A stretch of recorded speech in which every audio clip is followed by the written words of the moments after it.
and welcome to Flooring Models Kit Review Time. Today we've got the highly anticipated Tamiya 148 scale F-14A Tomcat. Now a lot, and when I say a lot, has been spoken about this kit. We are not kidding. This has had reviews done over the last few months, literally since this has become available.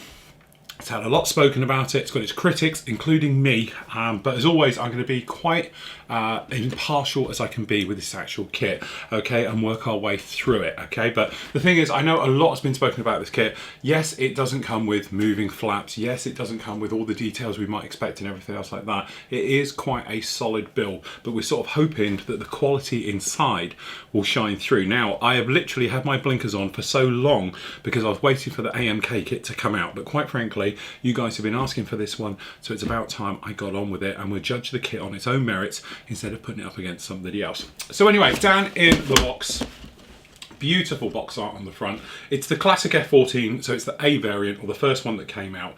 And we've got down here the Bounty Hunters markings, which is pretty much standard. Very famous films about this one, as you can imagine. So we're showing down there, it can do the old swept wings, so you can manoeuvre them back and forth. Obviously it's going to come with the AIM-54 Phoenix, the AIM-7 Sparrow, and the actual AIM-9 Sidewinder missile right the way through, as you can expect. And then running around the box, so your actual kit number for this one is 61114. Okay, just 114 if you're using their standard system. And we can see on the other ones, quite a nice one. We've got my favourite, obviously, which is the Bounty Hunters. And then down here, obviously, we've got the Iranian Air Force, which is, as I said, quite something else as well. Something I wasn't expecting them to do, but as we know, they fly the A-type. That's what we got down here. And we got some pictures in the box, as you might imagine. So, this is Tamiya's run at the obviously 148 Tomcat. Now the thing is with this, sorry, get this to stand up. Stand, there we go.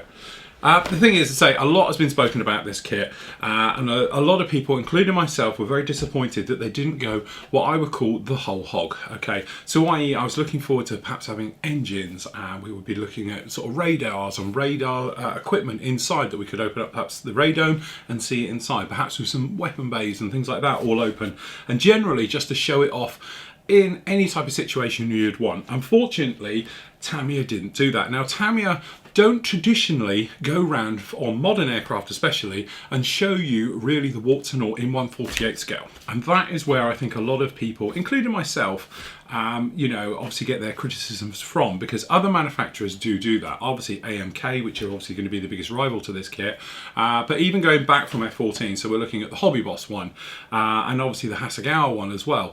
They have got options that you can do them in different poses, flaps and slats deployed and everything else like that. That said, if you look at other kits that obviously Tamiya have brought out, which are sort of legendary for this scale, their F16, which I still maintain, having never built this one, is probably the best kit I've ever built in my life. It is a beautiful kit that goes together with no issues, no flaws, no problems whatsoever, and you end up with a truly stunning kit. Now, people who I do know have built this actual one have turned out amazing pieces of work with it, and they've all told me that this is probably Tamiya's best kit to date, so I'm quite excited about seeing it today. So in the box, as you can see, a good old chunk of plastic down in here. It's pretty much stuffed fill, as we might imagine. It's not a giant box like some of the other manufacturers do, so it's all down in here. Separate bagged, as we can see, right the way through, and as you can see, we have got a lot of plastic down in here. But if I dive down in here, we're after these bits first. Okay, so actually what we've got down here is the decals. We've got a slick little bag here with a little bit of tape holding our instructions and the colour call out in. Okay, and we've got a little screw, a little bag of bits and pieces, as we can see just down there as well. Alright, so we'll look at all of those in a moment. So first up, we've got the actual instructions themselves. Tamiya's normal way of calling this out, so obviously it's calling out for Tamiya paints, as you might imagine, right the way through. So starting off down here, you're straight into business with the cockpit area, putting in the control grips and all the parts down there like that. It looks like we've got separate worktops, which is quite handy. That means you can detail them up separately and then install them afterwards, which is again a very nice touch. Nice detail call out to exactly what colours we've got for switches, and all the bits and pieces down in here. Again, very, very nice. Okay, then we're up to the instrument panels. So we've got the forward and the rear one as well. right the way through in there. Again, nice call outs for all the colours and all the bits and pieces down in there, and then putting it all together. And we've got some decals going on for actually things like the radar warning receiver and the actual screen itself, things like that for the radar, and all the different parts being fitted in. Okay, then we've actually got the rear deck with all those circuit breakers going down there for the rear bulkhead being putted in, and then we've got outer walls, which again with circuit breakers and things like that, which are going to go into there as well. And then obviously we've got warning panels and things like those all being fitted in again, as we pretty much expect. Then we're down, just like the other ones, to the nose well. Okay, so obviously we've got the nose gear, sort of, you know, a little bit of detail going down there by the looks of it. We've got some hydraulic bottles, things like that going down in there. A few little colour call-outs as well, and then we're situating that right underneath, as we usually do with Tomcats, underneath the actual cockpit section. Then we do get a nose section, which again is pretty standard for all the Tomcat family out there. But little things down in here, we've actually got the the air refueling area bay going in as well. Okay, so you can pop that in. And then we've got a few little tabs just to remove. And again, it looks like we've got the outward tab one, so you don't interfere with any damage onto the model. We do get a gun deck area, but obviously I don't think we get a gun, we'll have to look at, but it looks like we've got the plating over the front there, that is going to go on, alright, right the way through. And then depending obviously on the different versions that you're doing, will depend on this thing with the actual refueling system, if it's going to be open or closed, things like that. On the top, we've actually got a nice top panel as well, which has got all the secure latches and all the bits and pieces for the Tomcat as well. That's being fitted down in there. And then underneath the actual nose, for this particular version, obviously they're all different underneath for the actual camera. It's going to be fitted down there with the different chins, so that one's been put in. And then one of the highlights with this kit. So instead of having the traditional way where the entire wing is the mechanism, this is going to be a push fit onto these, okay, which are going to then fit in. So your wings are going to slip right over this. So in theory, you're not going to be damaging them, pulling them back and forth and all the rest of it as it goes through. Quite a nice little washer system being put through and a screw to hold those firmly in place to stop those going off. Okay, and it looks like these are also going to be the insides under this of the actual wheel wells as well for the main wheels. Okay, so that's another little nice touch going in there like that. Then it's a case of skewering the entire thing, which is why we've got this bag of nuts and bolts, all quite small, okay, but they're going to go in there literally just like that. Then you've got to obviously pick out for your weapons fit what you're going to go with, okay, for the different type of mission it's going to go through. So you're going to do the standard multi-mission one of the big old Phoenixes, Sparrows and Sidewinders, more the short range, medium range engagement of lots of Sidewinders and Sparrows, or you're going to sort of go for the sort of longer range just with the 2 extra Sparrow on the back. Okay, so there we go. Just different depends which one you want to go through. This is the ram system for the air as it's flowing into the engine. Obviously this closes up to slow the airflow down at supersonic speeds. It doesn't look like you get an option on that. Looks like it's fixed. All right. Okay, and then a case of opening up all the holes as is required and removing out the framing work underneath. Pretty standard. And then it all literally bolting together as it goes through. And quite correctly, we've actually got these fitted up with the fins, with the little skids type things on the back of them going through as well as they go over the actual nozzle area at the back. A couple little scoops and things to remove as it's pointing out down there right the way through, and a couple of little parts being fitted in, making up the rest of the wheel wells, fitting those up for them to be dropped in there and everything else like that. Usual type of way of doing it. Polycaps going in the back again, pretty standard. The rear fin section pushing up, which is a little bit different. We haven't seen that before on the Tomcat family, but we'll be seeing those no doubt in the future. And then some caps being fitted in for different versions, and then the 2 halves being brought together.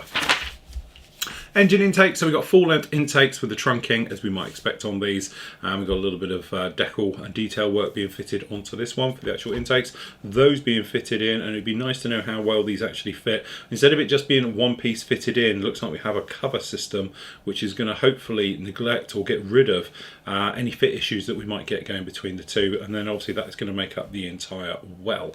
Okay, then on the front half, you know, usual thing with all the Tomcat family, slotting that in and then the drop plate in, pretty much the same for them all. Okay, this is the A-type engine, okay, right the way through, being fitted those on, painting those up and detailing those up, as you might imagine, all the way through, against the new modern ones, which I think these are plastic on the new ones. Okay, and then obviously removing some of the parts and pushing those engines in.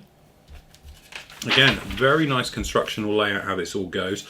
Wings going together. Now this is one that obviously was my bugbears with this. There's no slaps, flats or anything else to play with, so it's straightforward. 2 sandwiches going in there and away you go. All right, and then you can just push them in, sliding them over as we were saying before. All right, so you can do that. Nose wheel. Again, we don't have any option for compressing the strut down or anything else like that. Okay, but fair enough. And then obviously we've got the A-type little sensor underneath the chin versus the new big TV camera ones that come on the later versions. Okay, being fitted in, and we've got the doors going through and the nose wheel being fitted. Nose wheel doors going through, and then same with the mains. 2-piece halves for the mains. Dropping those in, fitting them in, hopefully there'll be a nice solid fit. Nice touch with the doors, looks like we've got 2 parts to the door instead of it being 1. Okay, and then fitting and locating and centering those up as standard. 2-piece tails going together, again we'll have to have a look at that. Obviously it's a polycat fit, so it'll be a loose fit into those. And then obviously down here we've got the a section for making the Phoenix missile racks, or the belly rails, which obviously in later versions, as we know, carry GBUs, freefall bombs, or whatever you want with the adapters. Okay, outer pylons being fitted in, again with the various rails added as is required, fitting those all to the Tomcat, as you might imagine, right the way through. Weapons fit, pretty standard, with the Sparrows, the Sidewinders and the Phoenixes. Those fuel tanks being fitted onto there as well, and then going in underneath the intakes to give it that real Tomcat look. And then obviously picking the type of layout you would like right the way through. Tailplanes, very simple, 2 halves going together, being fitted on, and then actually we're back to the seat. So the seat then goes together all the way through. The comings are the tops for the instrument panels, all those being fitted on there. Your helmets, obviously you've got different decals for any particular squadron you're doing. Fitting those in, and then we're putting the covers in, all the parts going in. The doors open or close. It's nice to see that we've got the option to have the ladders down and the boarding steps open as well. Nice to see we've got separate decals as well for fitting those in. And then we've got pitot tubes being fitted on, angle of attack sensors, things like that. And then the all important air refueling door, obviously with the cover or without, depending on which way you want to do it. Okay, you do get a masking set as we spoke about before, and it is nice to see that we've actually got the inner framing work and everything, so we can just actually sandwich those in and take care of that. And then the tint for the front cockpit being a slightly thicker armour glass on the front one for the prevention of bird strikes, things like that. You do get the off colour, so they're calling out for X23. Yeah, okay, depending which colour you would like to do it. Yes, again, it's one of those things really. Pick a colour and sort of go for it. So say in the blue or a greeny effect, things like that on those. Okay, and then we obviously little aerials, things like that are being fitted on. Okay, canopy being fitted in there, no problem at all. Picking the gloves that you actually want. Now these are the actual the vane system that goes in. These are like bags that inflate. So depending if you're having it forward or swept, depending on which one you would use. But it says you don't glue it, so you can change it a little bit later on. And then we've got these little vanes that go on the trailing edge of the wings, fitted on there. And then we're going to get a lot of this. So you've got your stencil data, call out. Both sides, to say we've got the top and the bottom on there like that. Phew, what can you say? A little bit of gumph about the actual Tomcat. Shame we don't get it with the OG9 radar system on it. Talking about obviously the wing sweep, the various bits and pieces, the particular weapons fit it's got, and actually it's talking about GBU 24s and all the rest of it. I do believe it's only the B Tomcat and the D which have that capability rather than the earlier A-type. But there we go, that's all of those, and we got a little bit more. Well, it's the same one right underneath. All right, so talking about that one down there. Okay, as you can see, it's a big kit. This is typical Tamiya, very impressive, very, very nice. Poster for your wall. Okay, so there we go, that's showing down here in the old Bounty Hunter markings, as you can see there. And then on the other side, sorry, Bounty Hunters there, Jolly Rogers on that one, Bounty Hunters here. And then, as I said, the Iranian Air Force one, which is a really nice touch. And I must admit, I did see Drew Manton did his. Absolutely beautiful. Saw that one at Telford. Right.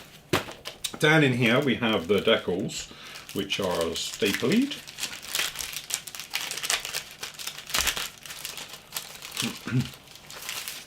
Okay. So, down in here, as we can see, let me just change that one over. Nice call out for all of you. So we've got some harnesses done down here, pretty much standard Tamiya. As you can see, all of this writing you can read.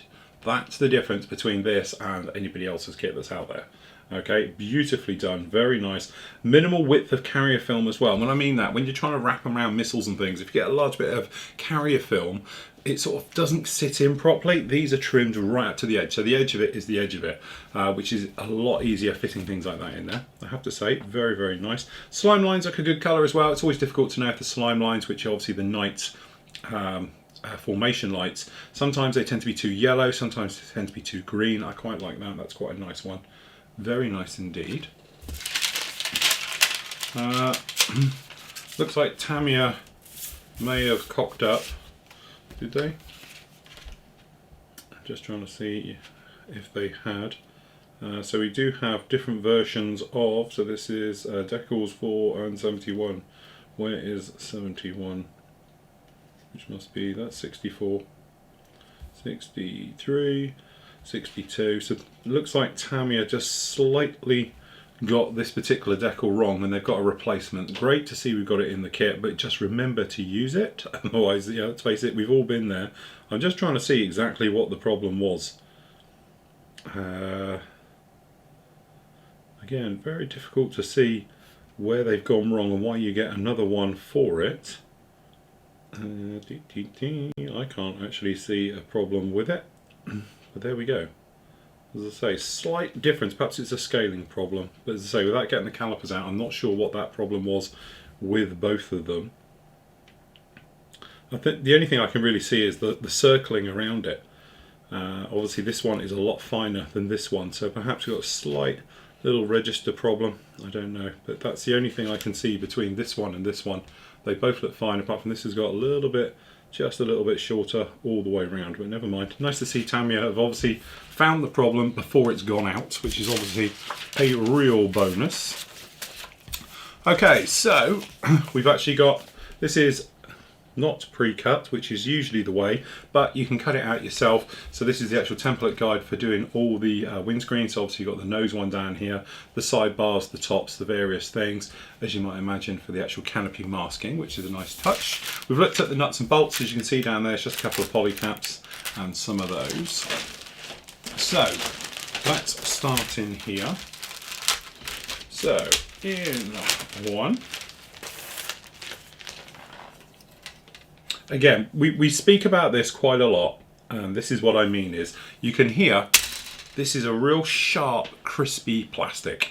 Okay, and I don't want to sound like a complete anorak talking about plastic, but if you look at the sort of AAA manufacturers out there, Tamiya, Meng, even Hasegawa, things like that, their plastic does tend to be very, very, when you get down to Airfix, Revel, things like that, it's a softer plastic and gives you a little bit of a problem.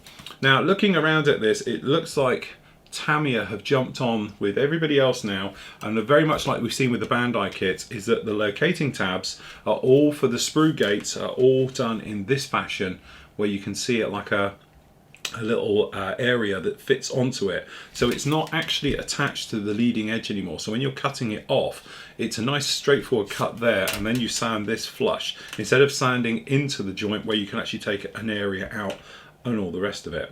Okay, so that's what they're doing with that one. But generally, having a look round at it, it's very, very nice. The recess details are extremely crisp. As I say, it's not easiest to see this under here, hopefully you can see it, but generally the details, the riveting and everything else are probably on par with everything you would literally expect with this. It is extremely sharp, very, very crisp. The only thing is you can see the sort of, you know, the webbing mark, the way it's injected in there. It's not showing it off in its true potential. I think by the time it's got a coat of primer on this, it'll look even better. But very nice indeed, very crisp, very sharp. We've got no, you know, of the usual things, you know, the usual type of bits of flash or anything, even on the sprues, all beautifully done, extremely crisp details right the way over, no problem. Again, ejector pin marks, these aren't ejector pin marks in the traditional sense. As you look at them around here, these are different because these are ejector pins on the outside. These here are actually important parts, obviously, of the mold system as it goes through, because these are not actually ejector pins. They are something else. I don't know what they are, but they are definitely something else. But you can see the slip area. This is where this is going to fit into it. It's going to slide right up in there. It's going to lock. There's a definitive edge on it. You're not going to be able to push it apart and all the rest of it. So that is very nice. But generally, the parts over the top, extremely nice, very crisp, very sharp, no problem at all.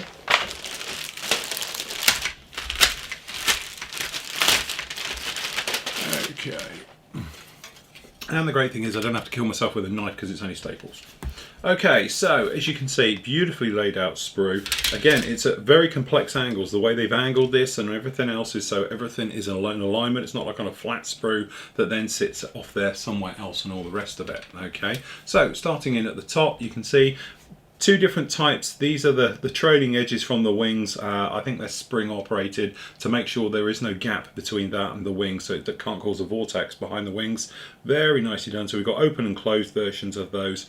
Very nice indeed. We've got the boarding ladder, which is moulded in one. Okay, that'll save a little bit of time. We got the top. This is the actual area where the tail fins are going to bolt onto. Again, beautiful detailing. Again, I struggle with these lights sometimes to find the sweet spot so you can see it. And on something like this, it's even harder because of trying to show this colour of plastic. But hopefully you can see the riveting and all the details down in there as well. Beautifully done. Good solid areas right the way through. And it's quite nice that these are moulded, these lower half ones in there, because sometimes you can get the little footprint underneath. That takes out of that problem. This guy down here is these bags that inflate. They're pneumatic. Again, filling up the void behind the wings when they're forward swept, and then obviously releasing air when the wing sweeps over the top of them, holding them all there to stop anything underneath. Beautiful. This is the center plate that goes down underneath. Okay, and then we've actually got the top half of the cockpit. Again, beautifully done. Very, very nicely done. Sharp, crisp, and details. I'm not sure about this vane system on here. They may be a little bit thick. I don't know, actually. Perhaps not. I'm sure Tamiya wouldn't have got it wrong, but they just look a little bit thick.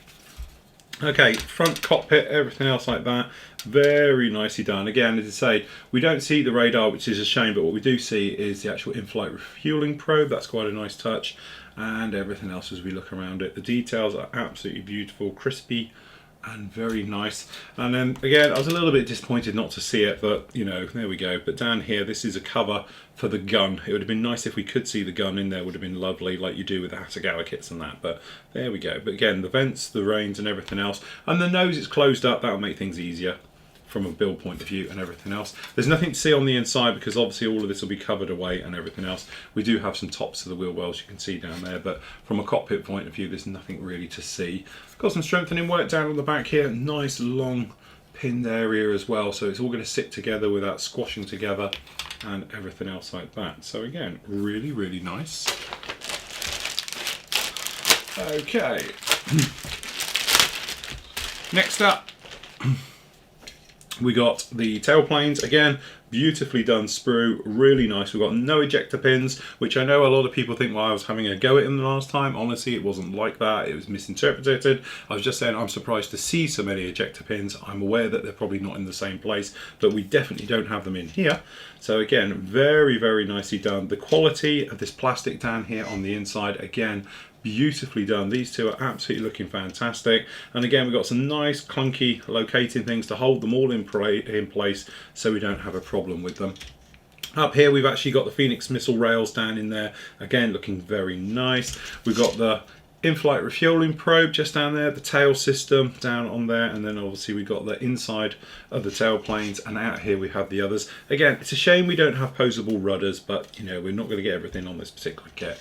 Okay, again, down on, this is the midsection and the very, very start of the nose wheel system down in here for the actual Sparrow bays if you're not going to have the Phoenix missiles on. And then down here we have the actual section that's going to go on the front of this one, just underneath the nose. And again, beautifully detailed in there, really, really nice. Little tiny recess in this guy as well, just for actually putting down one of the sensors. Again, very nicely done. And then over here, as you can see, we've got some very nice with the intakes, no problem with those at all. Very nice. We've got a little bit of detail just on the outside of them, running right the way through. And then we've actually got the outer pylon weapons fits. Again, nicely done. These doors, obviously this is the ram doors, which obviously close up when it's at supersonic speeds, looking very nice again. And we've got the lips for the front. which these are the two little lips which are going to go in here at the front, which the great thing is these are actually metal in real life. I don't know what metal, I think it's titanium or something. Okay, just on this for obviously heat rubbing up against it. These are separate, so it'll make painting so much easier. Again, it's nice to see Tamiya have thought about it and gone right the way through. Okay, so that is really, really nice with this particular one. And again, another nice little touch which I haven't seen before by Tamiya is down on the blind side you've got the part numbers. So it actually will then, you know which tailplane is for which one, instead of having to guess it and all the rest of it. And again, this very strange pin system in here. These aren't ejector pins. This is the weird thing. I'm not sure what they are, but actually they're not ejector pins. Those are the very fine ones all around here. But again, they're all very flush. They're out the way with no problems whatsoever. Again, it's a kit that's been very well thought out as we make our way through. Okay, so down in the main one, by the time you cut all this stuff away, you'll have something quite loose and that's going to be happy to flop around, so that's quite nice whilst it's in here. But as you can see, nice deep areas down here for the actual the fins at the back.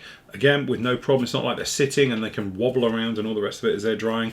Again, it's going to be a gripe with me, but you know, there's no room to have the actual speed brakes deployed. Again, I'd prefer to see that, but that's hope perhaps different kits and things like that. Okay, so nice detail down in here, no problem whatsoever. Very nice indeed. And again, it all feels very solid. Doesn't feel at all sort of, I know a word, but plasticky. It has a feel of quality, and that's quite nice in a kit. Not only does it instill confidence in your build, but hopefully it just sort of pushes through to the build itself. Nice detailed job on the wheels, some of the lumps and sensors and various things down here at the front. We've also got the fuel tanks with the rear Phoenix rails down there, and again working our way through the front. Beautifully detailed pilot. You can see lots of gear down there and a helmet. Again, it's something that we don't see all too often on many kits these days, but it's back with a bang here. This is that ram intake door, okay, and the sidewinder and sparrow rails respectively. And then we've actually got the ejector seat. Again, you could go down aftermarket. I have got a pile of ejector seats down there to see and everything else like that. And then again, the tail planes on the inside. It's going to be a drop-in fit right the way through. No problem with that. That's actually looking very, very nice indeed. And we've got a mirror pair for that one, obviously, because it's left and rights right the way through. So we've got the cockpit, which I must admit I was very disappointed when I saw pictures of this when it was first released, because I wasn't that enthralled with the details down in here.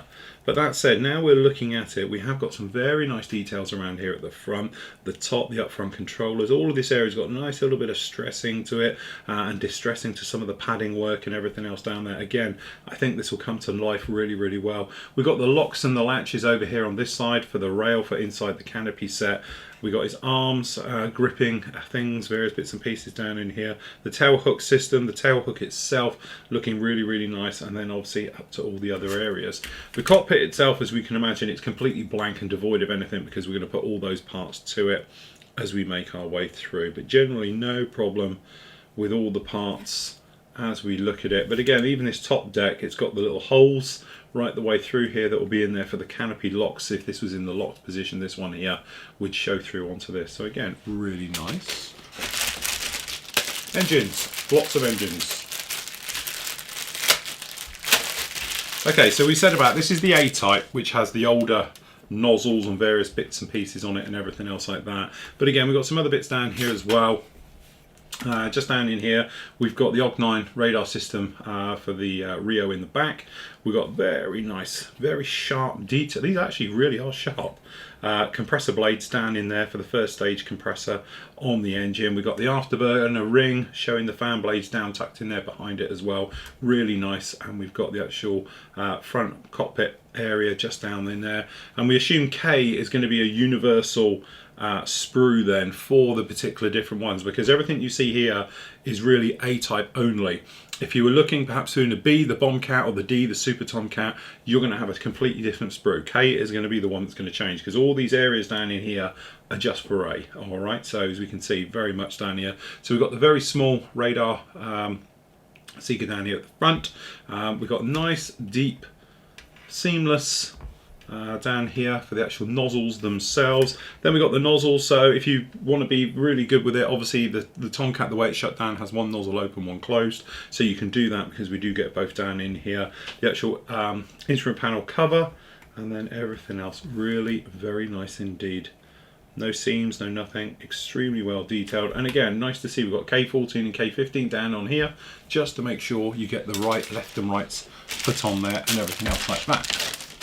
Okay, then we have, and to be honest, I haven't seen a single piece of flash or a sink mark since the beginning of this review, so that's always a good sign. So down here we've got G, and again, so this is all your gear and all your bits and pieces. And beautifully done. Some really nice, super fine detail work on all the gear down here. The best we've seen right the way through. No problem with any of that. The doors are all very nicely done. This is all the inside of the wells. It's going to build up to make your wells. Obviously got the nose door there and the areas down in there. Again, very nicely done. Bottom section of the cockpit, that's the actual activator for the nose wheel. And then obviously we've got the nose wheel area down there as well. That is all extremely nicely done.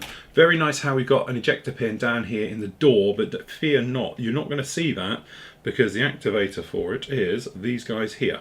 So you've got these two over here are actually going to cover that ejector pin over, which is really, really very nice. The only thing is we have got a couple of ejector pins down in this door, which is a little bit disappointing. Come on Tamiya, you can do it, don't fail me now. But we have got, as you can see it, ejector pins inside wheel bay doors, which, come on, this is 2016, everybody else can manage it. So a little bit disappointing on that one, but to be honest, as you know me, I review from what we see. And when you're AAA, I'm expecting perfection. Okay, so we've got a match pair down here. Now, this is actually quite odd. We weren't originally going to see these, but I think there was such a big hoo-ha when this kit was first at one of the shows in Japan, and everyone was like, let's get this straight. It's going to cost a fortune, this kit, and we're not going to get any weapons for it. What is this, Hasegawa land? And then lo and behold, here we are at release, we do get the weapons for it. And boy, have they done a really nice job on this. So down here, what we've actually got is the L-type, Lima-type Sidewinder missile fins down here, which are going on, but also we've got the older, I'm not sure actually which version of that is, that actually slow bow. So I know this is the Lima down here with the more pointy ones, but the slanted bow, I've got a feeling it's the Bravo, which is the really early Sidewinder as well. So I'm thinking they're covering bases. I'm assuming this is the A-type, it will be carrying the older type. I think it wasn't until the late 80s that the actual Lima come along. Okay, the Phoenix pretty much didn't change its shape throughout its entire life. Obviously there was different models of it, but that comes on. Nice to see we've got the covers going over it down in here. Again, that might be some of the differences between the types. Really nice to see those. And then Sparrows right the way through. So we're actually going to get out of this particular box 2 Sparrows and 4. So I'm just wondering, yeah, you could do, I suppose, yeah, 2 and 2 for the short range engagement set. And then all the fins, the various bits and pieces, really very, very nice indeed. Again, we have got, which is unfortunate, but tiny little ejector pins on the missiles. Okay, but they are very faint, very, very shallow. It's just, I wouldn't have expected to see it. Okay, final part, the canopy. Now, Tamiya in the past have got this wrong. They have made errors on canopies, blemishes, things like that. Again, when you set yourself up so high, everyone loves to have a go at you. But my word, that looks very, very nice. Very, very clear. Crikey, that is extremely clear. That literally is glass. Beautifully done. There's not a flaw in that. Now we do have a centre seam, but fear not fans, this isn't actually a centre seam, it's what it should be. The Tomcat has a banding system that comes up through the back, and I'm just wondering if it goes all the way through to the front. It's very difficult to see because it's that clear. I'm having a hard time seeing it at the front. It doesn't, it goes as it should, so don't take out the centre seam, it should have it. It has a system where a cable comes up through the back to the front. Again, beautiful system. Very nice, we like this. This is the entire front canopy. So normally it would end here and you'd have to stick it down and then you'd have an unsightly seam you'd have to fill. This is going to follow the nose panel system as it comes down to the front So that gets rid of the problem of actually having to do a nose seam and everything else. And again, beautifully clear, no center seam. And I do like this bar system, the way they've injected that, and it sort of comes around over the front and everything else. Clever little system, because it's protecting the canopy. A couple of little bits, clear parts down in here, as you can imagine, for doing the front and everything else. Here we go. Right, now this is the first time I've seen this kit. I've had it, to be honest, kicking around me for over a month now. Never looked at it. And I must admit, this is one of those things where I'm broken two ways, because in my heart, I want Tamiya to be here. Okay, and quite frankly, they're still here. Now, how would they get there? That would be to sort of super detail. That's some of the details that perhaps we find in other manufacturers, like a full engine. The Tamiya's 1/32nd scale F-16 is probably the finest kit I've ever built in my life. Because you get the beautiful engine, the cockpit, the details. It is just an art form to work with. It's the only kit I think I've ever built where I haven't looked at any type of filler either. It just goes together beautifully well. And I suppose from my point of view, and I know I've had my critics, I know people have said online about, you know, Phil, you don't know what you're talking about and you're just spatting and all the rest of it and on a rant. Honestly, it's just that other manufacturers now are doing engines and they're doing super detailed cockpits and instrument bays and stuff like that. I would love Tamiya to start doing that into something like this. So when I heard Tamiya were bringing out the F-14 and all the rest of it, I was really excited to be thinking that perhaps this would be the start of it. This is where Tamiya goes up to that next level. That's when we start seeing, you know, detailed engines, instrument bays and things like that, and stuff, radars that pull out and all those things that Tamiya are starting to be left behind. That's why it is, and trust me, it's not the kit's fault, it's my frustration just expecting that next level, which they haven't got to yet. Now, other manufacturers are out there are starting to do it, and they are catching up very, very quickly. That said, and all of that done now, we've looked at the kit, this is probably still one of the finest kits Tamiya has ever produced. But the thing is, it's produced as a F-14 closed up. It's in one position. So unfortunately, if you did want to put it on a diorama, if you wanted to put it on a cat, if you want to do it on a worked in environment or anything else like that, and even in flight, because you can't do certain things with it, you can't actually, you know, extend the overwing flaps and things like that for obviously, which are part of the aileron type system on this one. You can't deploy the speed brakes and things like that. So you can't put it into certain poses, which pretty much are common with any other manufacturer. So from my point of view, it's a little bit disappointing. The other disappointing fact is I wouldn't expect to see an ejector pin on a part now. Again, other manufacturers can do it, you know, and all the rest of it. Now, I know when I've done things before, a lot of people have said, yeah, but you don't see most of them. Yeah, I agree. And these, there's none anywhere apart from that I could find in the wheel wells, doing a quick, you know, 30-minute review. Couldn't see them in the wheel. I can see them in the wheel wells and they're on the weapons. And again, I would expect Tamiya to be able to do it without an ejector pin on it. Other manufacturers can. That's why I'm saying from it. So again, it's a little bit disappointing in that part. That said, if you are after an F-14 Tomcat that will build beautifully, will be amazingly detailed in its, you know, folded up state or just in flight level and everything else like that, this is the one to do. Because you know it's going to be a breeze to build, it's going to be a joy to work with, and it's going to go together absolutely flawlessly. But unfortunately, if you do want to do certain things with it, this is not the kit for you. You might want to hold off for other manufacturers, and as we know, AMK are just about to release their F-14, which, trust me, will not be as good as this F-14. But it will lend itself better to doing other things. So if you do want to rip it open, if you do want to hang an engine out of it, if you do want to do it in flight, the AMK one is the one you're going to want to go for. If you want a perfect representation of an F-14 Tomcat closed up, go and get this kit, because the AMK one, I can assure you, even though I haven't seen it yet, will not be as good as this one, because this is now the definitive. And a lot of people say to me, what's the best of different things? If somebody says to me now, what's the best F-14 out there? I'm going to say this one, because seeing it, it's beautiful. Speaking to the guys who have built this one now, they've all told me it's flawlessly and goes together, and I've seen kits of it that absolutely look stunning as well and been built now. So definitely it is a must-have kit. It's not the cheapest, but it's definitely the best.